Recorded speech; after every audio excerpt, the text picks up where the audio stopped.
Hi guys! So our seventh class of Nutrition in the Environment, it was our last class before our final exam. We learned so much, so much about additives, preservatives, artificial flavors, artificial colors. These things are really bad. I mean, we knew that, but did we really know the extent of it?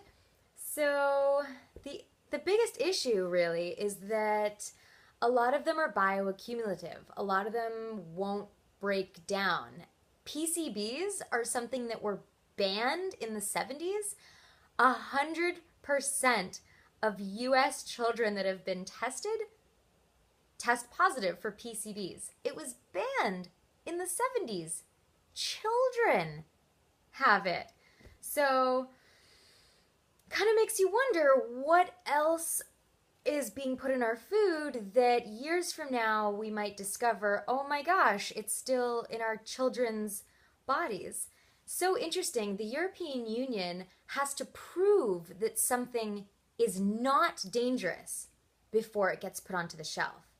But in North America, it's the opposite. It's like innocent until proven guilty kind of thing. So, what can you do? Avoid processed, canned foods. Avoid pop, soft drinks, even drinks that we think are healthy might actually have a ton of sugar in them and additives that we can't really pronounce, and we kind of just assume, oh, it's fine, there's just a little bit, but every little bit adds up.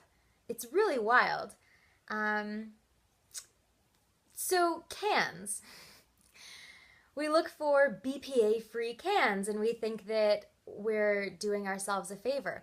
What's so crazy is that, okay, so when a new chemical comes out that has a similar composition to the chemical that it's replacing, it doesn't have to be tested. So BPAs were taken out and replaced with BPS and BPFs. But they weren't tested because it was so similar to BPAs. Turns out, though, that BPFs are about 240% worse than BPAs. There's a 240% boost in neuron activity that's associated with hyperactivity. Crazy stuff, right? In BPA, it was only a 180% boost in neurons associated with hyperactivity. This was a French study. So, I mean, that one I really don't even know what to do with because I like some things in cans. There are really good soups, like good companies that make soups that I like to get in cans. So I guess it just makes you think, well, maybe I can make my own soup. Maybe I can learn some new recipes. And if we can start to get into the mindset of wanting to make our own food from whole, preferably organic produce, then we're going to be all the better for it. And you know what? If you're still getting something in a can, fine. Like, there are things you can do, though, like eating really healthy produce and trying to make that the bulk of your meal. So eat the things that are easy, but do the best you can. Get some exercise so that you're working it out of your system through the channels of elimination. Make sure that your elimination, that you're pooing, that you're breathing, nostril breathing that we talked about in my last video.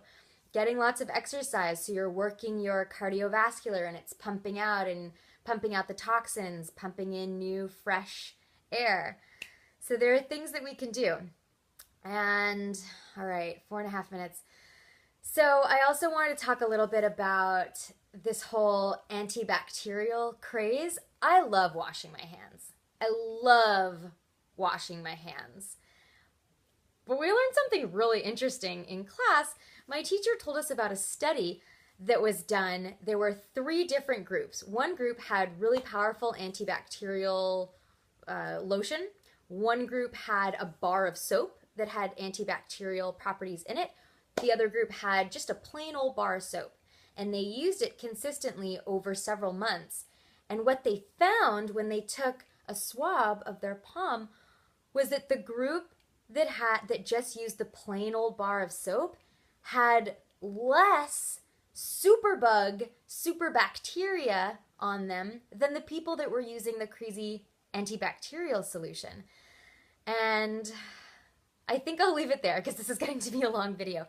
But bottom line, she was saying that when you're washing your hands, the friction alone is going to get a lot of the bacteria off, and that way you're not getting rid of all the bacteria, because there's good bacteria on our hands and body as well, and we really need that bacteria. The good bacteria is what's going to protect us from the bad bacteria. So if we get rid of it all, then the bad bacteria is what's going to come up first. When you mow the lawn, it's the weeds that come back, right? Because they're persistent. So use soap, but when you can, if you don't have to, if you haven't gone anywhere crazy dirty, friction for 20 seconds under the water, and it's just as good, if not better.